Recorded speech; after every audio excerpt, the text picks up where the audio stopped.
Welcome to the Elaborate Topics podcast, where we focus on lab-specific strategies for medical laboratory professionals. We're proud to be the healthcare detectives that work behind the scenes to get the results needed to influence medical decisions. Let's grow together and jump right into the lab. Welcome to Elaborate Topics podcast. Elaborate Topics podcast is a weekly podcast where we bring you tools and guests to help you to excel in your laboratory journey. And today is no other. We have some amazing guests. And Elaborate Topic podcast, we have myself and my co-host, Tywana Wilson and Stephanie Whitehead. Today we'll have just myself and Stephanie interviewing some amazing guests. And joining us in our studio, these two distinguished guests are really the forefront of the editorial leadership in the lab. And they're from Today's Clinical Lab and G2 Intelligence. We have Miriam Bergeret and Scott Wallask. They've been really instrumental in delivering more content on medical lab professional. They inform us a lot in things that are evolving in the lab industry, and their expertise really span across a lot of topics, from cutting edge technologies to latest trends in research. So welcome, Miriam, and welcome, Scott, to the show. Thank you. Thanks for inviting Thanks so much for having us. Awesome. I'm going to just give a quick bio for both Miriam and Scott. So Scott Wallace is a senior editorial manager for Today's Clinical Lab and G2 Intelligence. He has spent more than 25 years covering the healthcare and high-tech industries. A former newspaper reporter, he graduated from Northeastern University with a degree in journalism. And Miriam Bergeret is Today's Clinical Lab's managing editor. So before joining Today's Clinical Lab, Miriam obtained her Master of Science in Laboratory Medicine and Pathobiology from the University of Toronto, and gained valuable laboratory experience as flow cytometry cell sorting specialist as a career research center in Toronto, Canada. She went on to study publishing at Toronto Metropolitan University and is an active member of Editors Canada and the Council of Science Editors. I want to welcome you again to our show, Miriam and Scott. Thank you. Thank you so much. So Miriam and Scott, this is Stephanie, and I'm pretty familiar with both of your platforms, but for any of our listeners that have been under a LinkedIn rock and have not been aware of either of your platforms, why don't you take a moment to tell us about the platforms that you both are editors for, the reach, the audience it serves, and maybe even how it's transformed over the different years. And so I'll start with Today's Clinical Lab and you, Miriam, and then we'll move on to you, Scott, with G2 Intelligence. Yeah, thanks so much, Stephanie. So Today's Clinical Lab, we're an online and digital publication, and we're mostly focusing on the lab space in the US. So our origin story is we're kind of a clinical lab spinoff from Lab Manager magazine, but we rebranded in 2022 to become our own entity.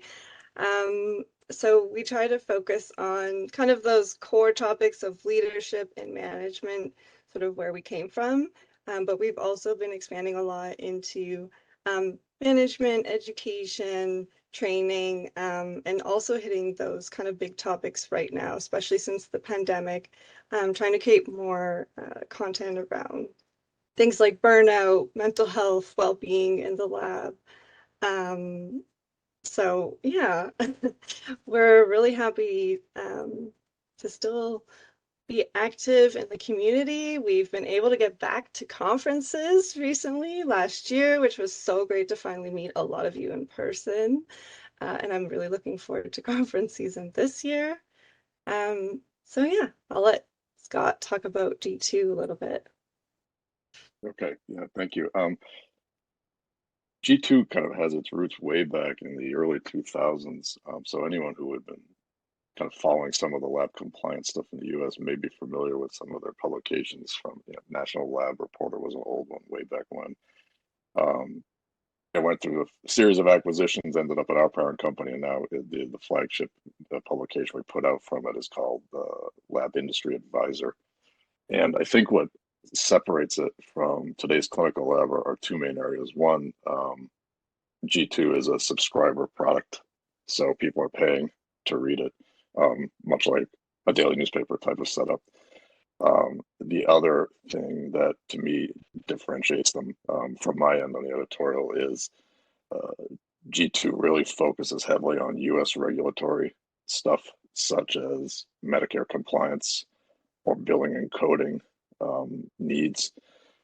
So from that end, it aims pretty squarely at lab directors who are running some of the day-to-day business and have to worry about that type of thing in terms of running, making sure that they're staying ahead of the rules of the government and not getting into trouble with the Department of Justice or OIG opinions and stuff like that. So those are the big differences there in terms of what our focus has been on. A lot of it in recent memory is looking a lot at how some of the COVID policies that labs have had to come up with are now kind of coming up against some of the regulatory issues in terms of Medicare compliance and things that maybe weren't looked at as heavily during the public health emergency, but now the government is looking a little more heavily into in terms of how did you get this reimbursement and why why did you submit it this way? I think there's a lot more eyes on that now than there was during the pandemic. Awesome. I like the compliment. So today's clinical lab I see it almost like the soft side and the hard side. So a lot of people need to know the regulatory part, need to know what's changing in our industry.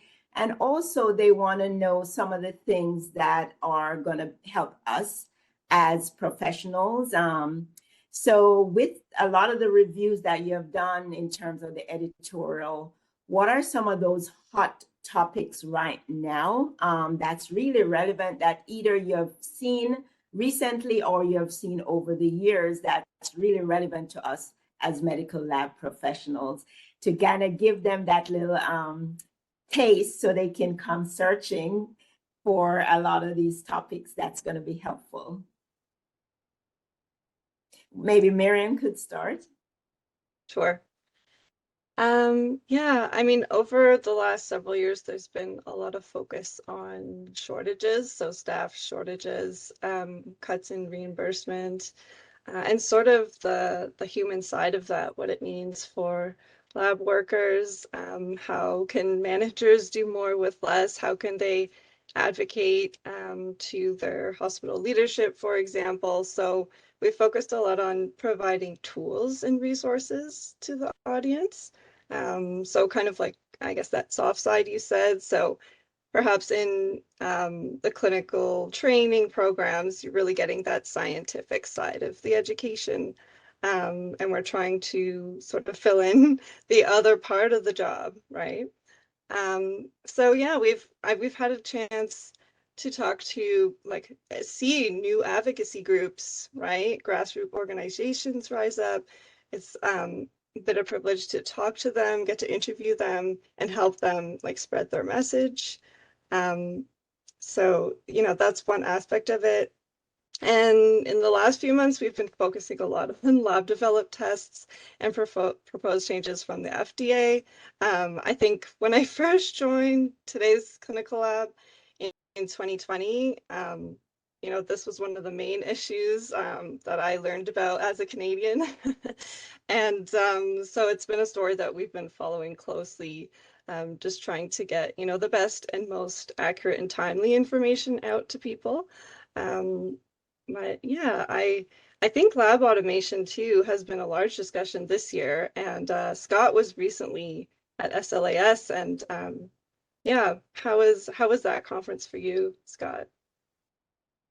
it was, yeah, I don't know in terms of people who are listening, how many people have been to that conference or not before. It goes beyond the diagnostic labs, but there's a good slice of it that does deal with clinical laboratory automation. And for me, it was aside from kind of just being wowed by some of the technology that's at work there with automation. I think the thing that struck me that came up a few times that we've talked about and I've written a little bit about is kind of this underlying issue of trust in automation, not only from the technology itself of what's it going to do to my staff or what's it going to do in my day to day, but also kind of a generational thing going on with it that who will use it, how will they use it, and what they'll get out of it if they do adopt it. All seem to be areas in terms of automation that a lot of people are interested in. I think the other big topic for me that's fascinated me for a while and continues to do so is uh, just how much data plays a part in potentially the success or failure of a lab as a business or business unit. Um, in that it seems like the savvy labs that are able to grasp onto some way to monetize that data are probably putting themselves ahead of their competitors in the community, and being able to recognize that opportunity and figure out what kind of data do we have, how do we analyze it, who's a champion on the lab team that knows about this, and who's able to talk to maybe people in the business analytics department of a hospital, for example, or an IT department about can we get some of your resources to use this data more. I think those are really kind of the interesting stories that are kind of behind the scenes for labs these days, that don't necessarily involve adding a test panel as a way to increase revenue. I know Stephanie have a question, but I think just listening to you, Scott, there's a lot that we take for some, maybe I take for granted, especially when it comes to automation, because there are some hospitals or labs that's been automated forever, and then some people are just getting on. And then there's AI, where you talk about trust. And then you spoke about data, and I could see that just having a lot of that information, you, in an editorial sense, already have so much data based on the information that's coming to you, and you can use that to predict. And so with you saying that using data and even selling data could be a business, I see you guys in a really great position, just getting the information and looking at the trend and being able to predict and even help the lab to move in maybe a direction that they need to go. So I just love that. I just got that kind of observation, and I just thought I would just, comment on that. But I find that very interesting. Yeah, no, I totally agree. I think we've seen some really awesome superstars in our lab community start to emerge, talking around and really using their expertise around AI and lab data and LIS and how you can use data to really tell that story. And that's really going to be an important piece moving into the future for labs visibility and advocacy. So I really totally agree. Miriam, when you were answering, you made me think of something because you were talking about trying to stay up to date with the rapidly changing kind of landscape of laboratory medicine. And so I have a question for you. What are some of the challenges that today's clinical lab does experience when it comes to staying up to date with the latest content?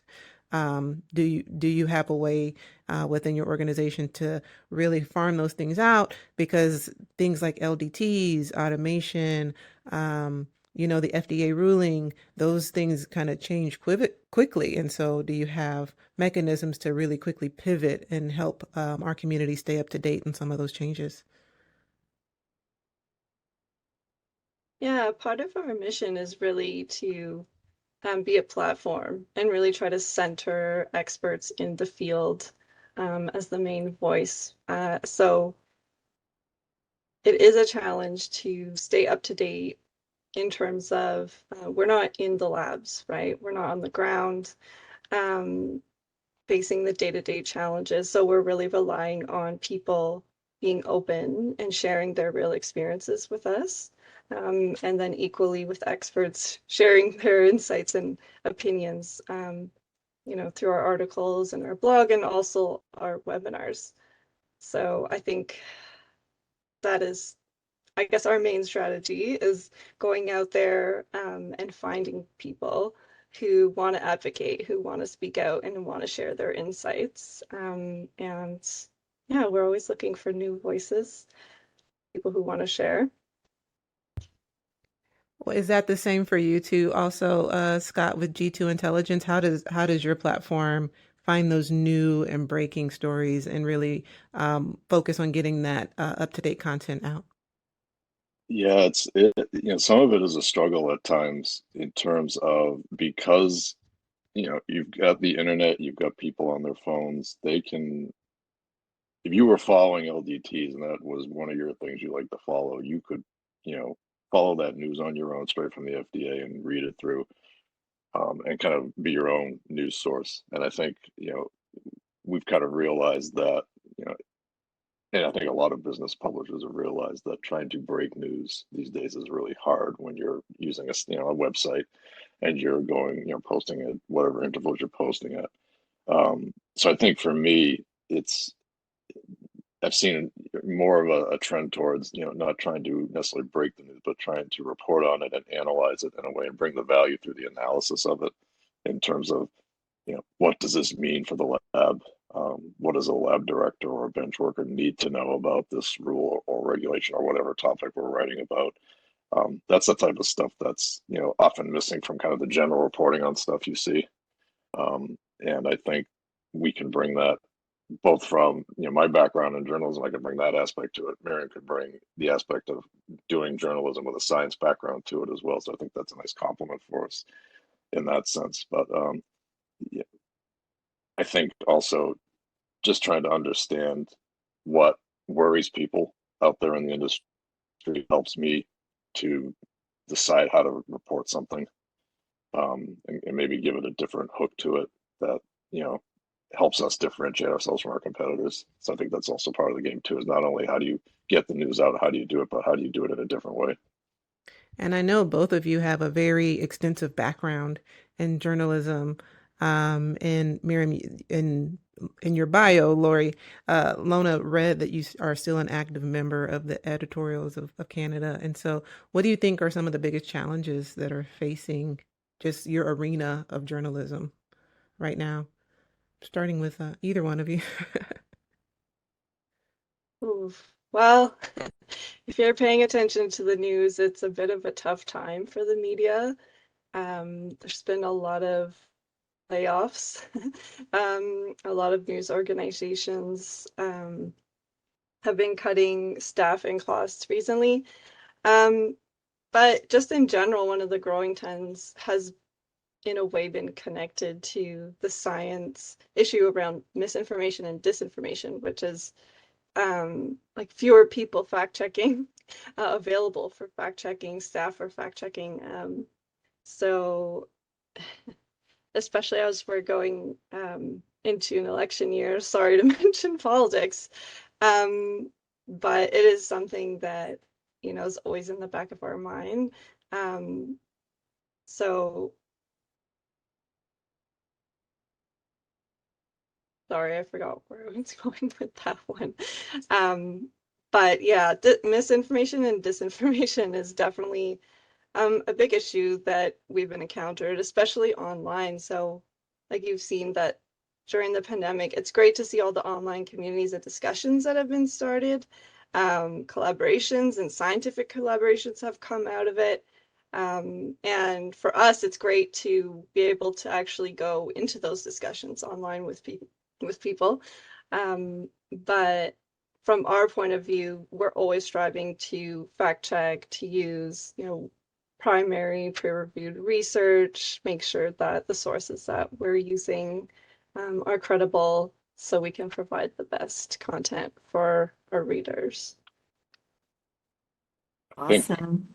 I think for me, and I'll say it quickly, in terms of journalism, whether it's science journalism or generally, I think AI is a big concern. Not only from the reality of, does it threaten a traditional publishing company if software can create a lot of this writing on its own and doesn't need a human to do it, in terms of like aggregating stuff, or what have you. But also, I think in even a bigger picture, I think any publishing company needs to figure out how it's going to use AI, because if you don't use it, you're going to get left behind. I think it's going to be a tool, just like many other things that people have, that people will use to help them research, or I know in some cases we've even used it to run different headlines and just see which ones come up if they're better than what we've had.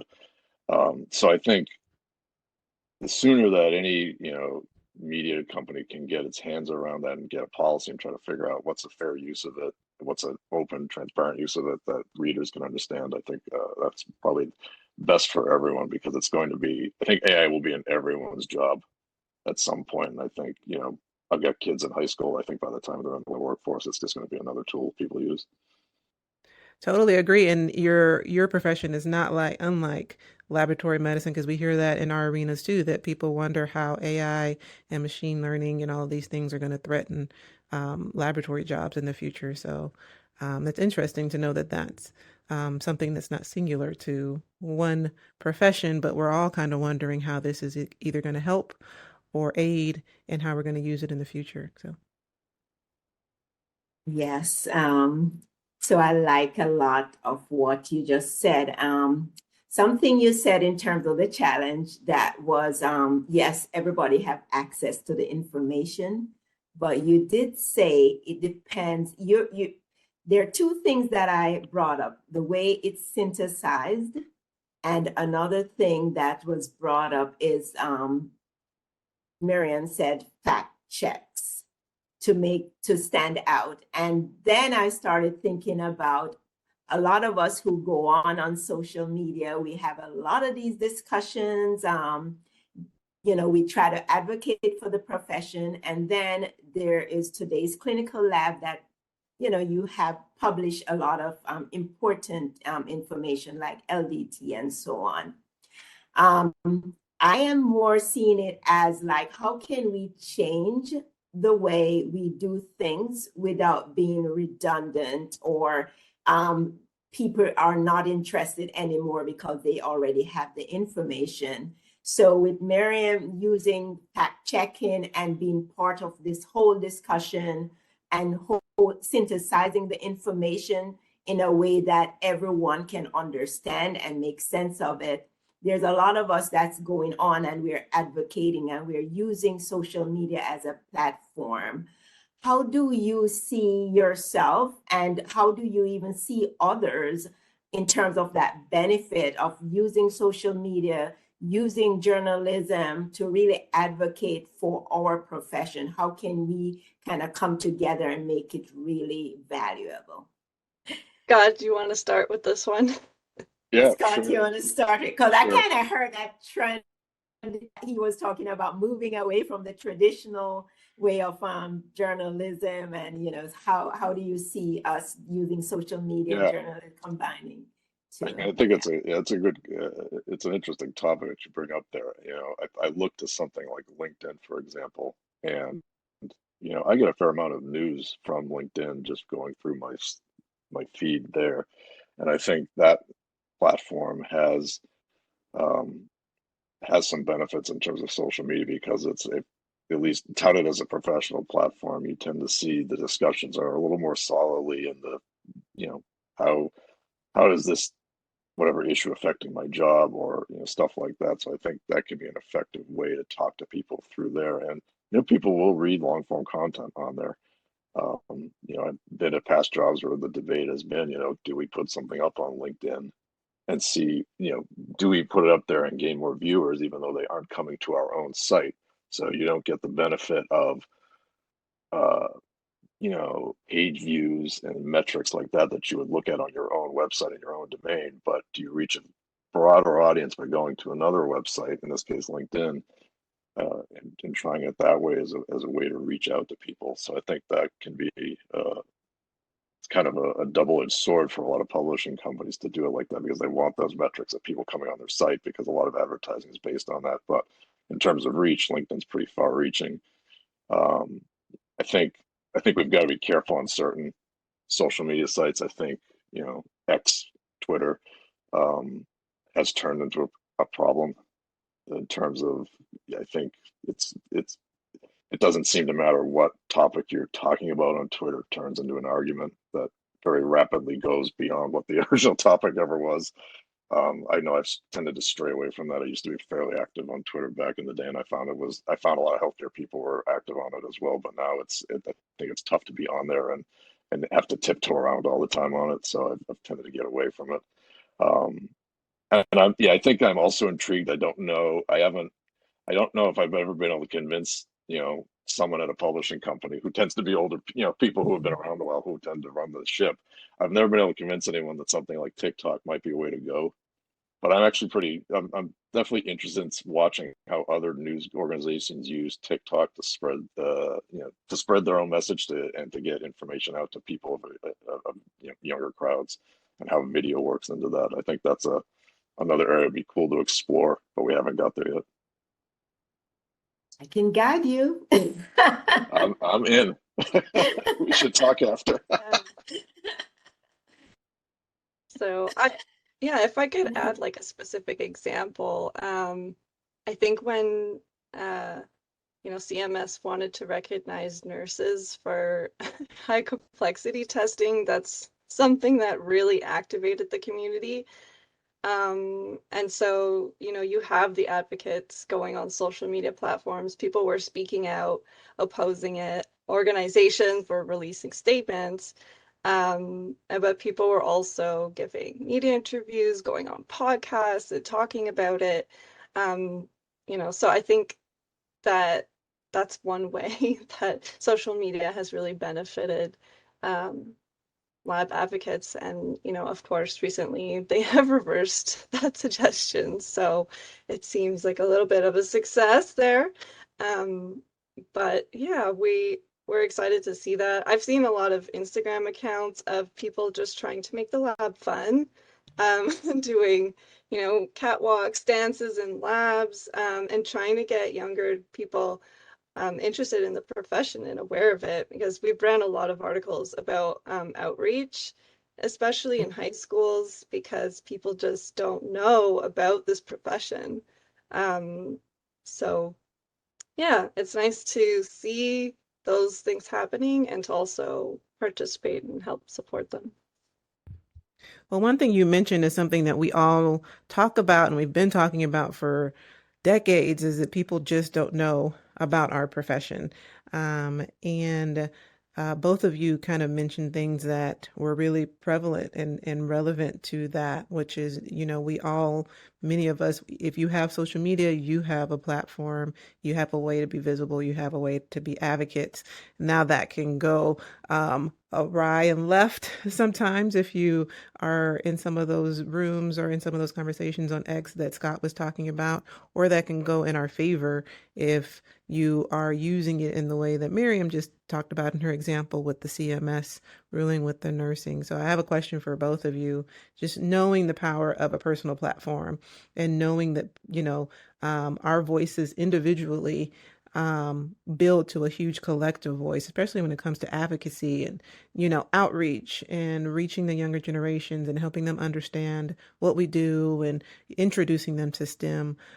Our audience oftentimes like to hear practical things from our podcast. And so we pride ourselves on being a podcast that gives people things they can walk away from and click their pen and write down a tip or two that they can walk away from. So I'm going to start with Scott, but ask you, if you're listening right now, what's one thing from Scott Wallace that you think our listeners should stop doing and start doing? And then we'll go to Miriam also, but I'm interested to hear your advice to our audience. And would this be just in terms of advocacy or just in general? In general, let's keep it broad. Make it easy on you. Okay. I think in terms of what they should start doing, I I've always been a big believer that you need to trumpet your own success to the bosses higher up, particularly if you're owned by a parent organization or a health system or something like that. I think the pandemic helped labs do that for a period of time where they were able to very clearly show this is our value we bring. And then I think, once the pandemic and the public health emergency ended, it seemed like things tended to shift back to the way they were. I think,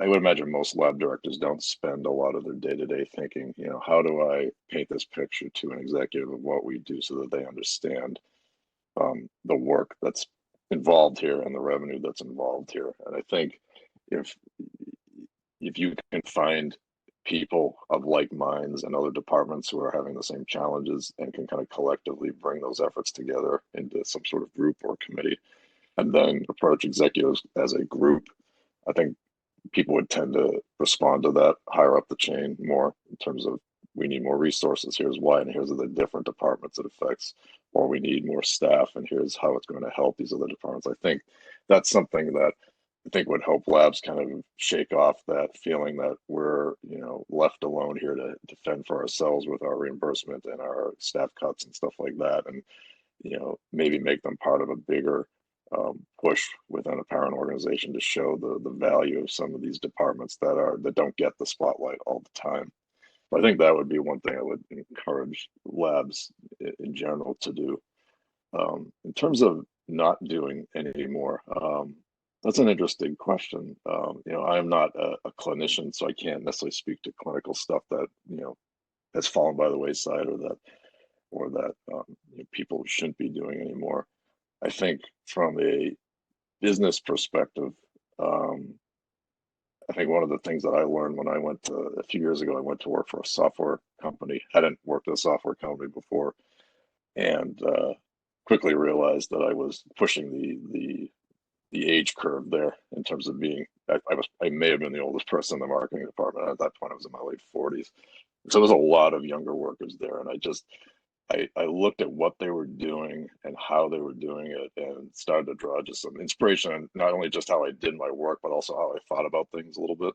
So I think I would encourage, people in labs to, if they've got a younger crew in there, to lean into that a little more and just not just push the tasks that, a rookie would get in the lab and let them do that, but also think, how are they communicating? I think that's a really interesting thing. How are people talking to each other? And you can learn a lot there. And, that might help market the lab's services better in a community if you know how people are communicating on the younger end of things. So I think that, seeing people kind of embrace the people who are coming into the profession, not just as, it's another warm body and we need this in the lab, but also just how are these people living life and talking to each other and getting ideas around. I think, if labs could do that instead of kind of saying, well, that's just the young staff coming in, I don't need to worry about that because I'm the lab director. I think that would be a thing, not to do and instead try to embrace that a little stronger. Yeah, that's that inclusivity piece. And I think we've all kind of talked about that I think I've talked about that on y'all's platform, but that's Yes. something that's that's big, that's going to be important for our retention. And I'm going to give myself credit for a journalist calling my question interesting. So I think I've made it in life now. Miriam, what about you? Yeah.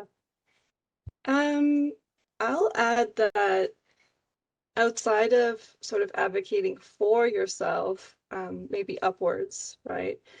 Also, collaboration can be useful. So we've had discussions at conferences and articles also at today's Clinical Lab around collaboration with allied professionals. So sort of actually, meeting them face to face, having regular rounds with them, bringing them into the lab to show them, like, this is what we do. This is how you get your test result for your patient.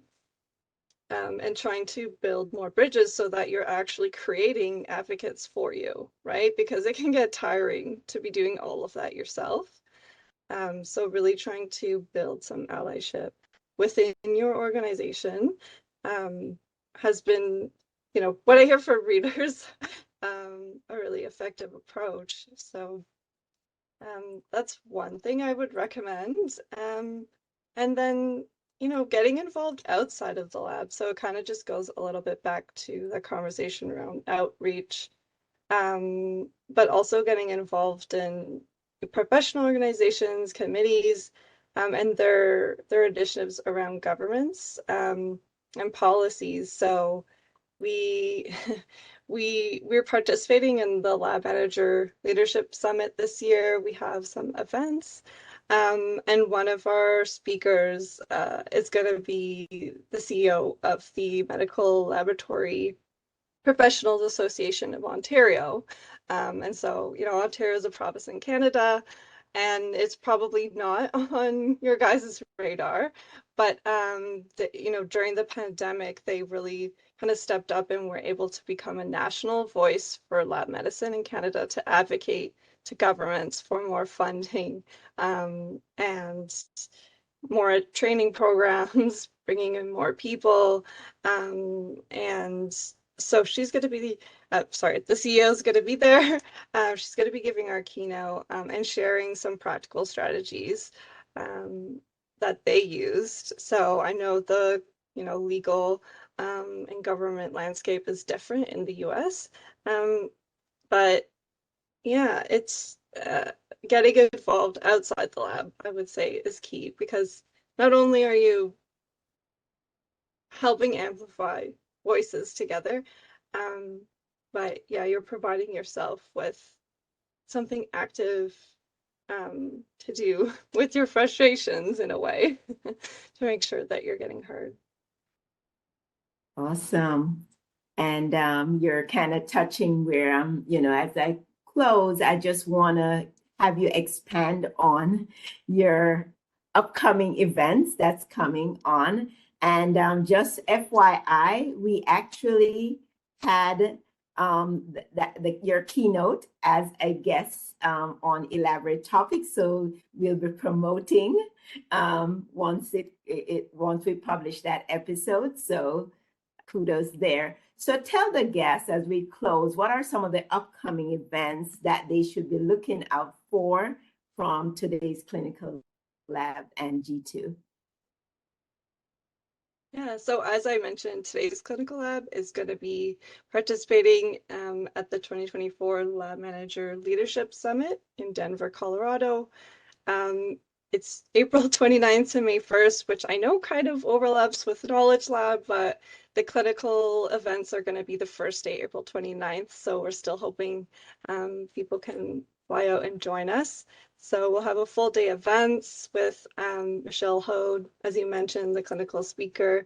And then we will also have a clinical discussion panel, which was really great last year. People came out, asked questions, they shared their practical insights and strategies, commiserated. So it was a great discussion, and we're hoping that even more people will join us this year.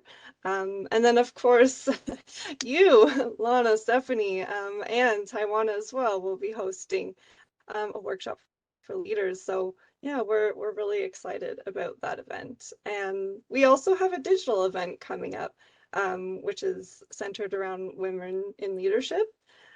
So we'll be talking about, I guess, some of those more soft topics that you mentioned. So there'll be a talk on imposter syndrome, one around burnout in the lab, and like what you can do for your staff, but also for yourself.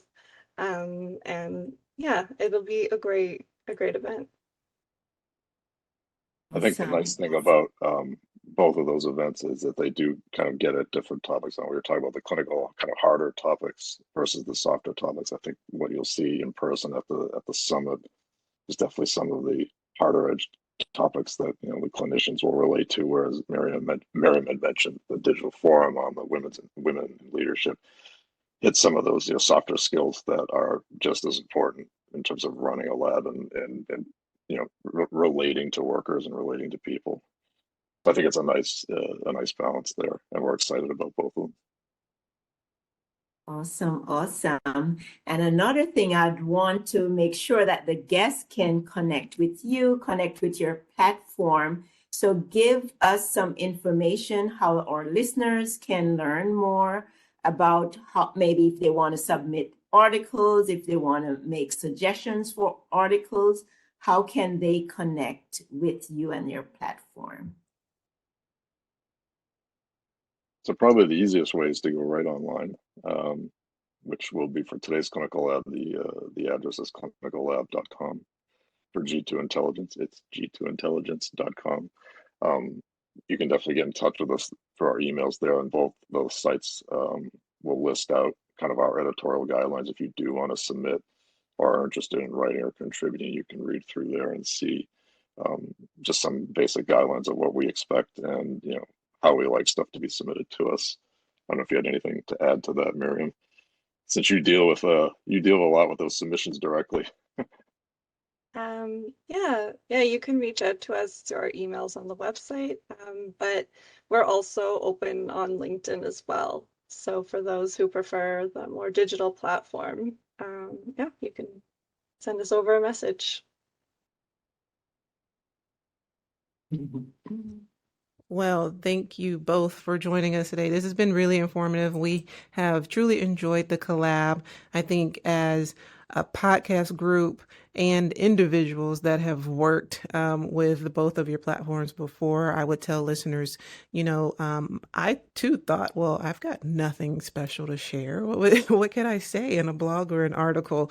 But definitely we all have value that we can bring to this community. So certainly reach out, share a message, share your thoughts about what you want to see from these platforms, what would be helpful for you and your community, whether you are working in industry or if you're working in research, if you're working in clinical, if you're working in a rural area, or if you're working in a large city, a licensed state versus an unlicensed state, etc. Tell them what you need to see, because it sounds like clearly they would like to continue to give us the content that's important to our profession. I want to thank our special guests, Scott and Miriam, for coming today. We really have appreciated talking to you, and we've learned a lot. I'm going to put all of this information about things you could look out for and ways to connect in our show notes. And hopefully we make a lot more connections here after this podcast. Make sure that you subscribe to our show and share it out. Elaborate Topics puts out new episodes every single week. We're listened to in over 100 countries. We've got over 180 episodes, quickly approaching 200 episodes in our 4th year of podcasting. And so myself and Lona and Taiwana really thank all of our valued listeners out there. We appreciate all of you. And until the next show, all of you have a great day.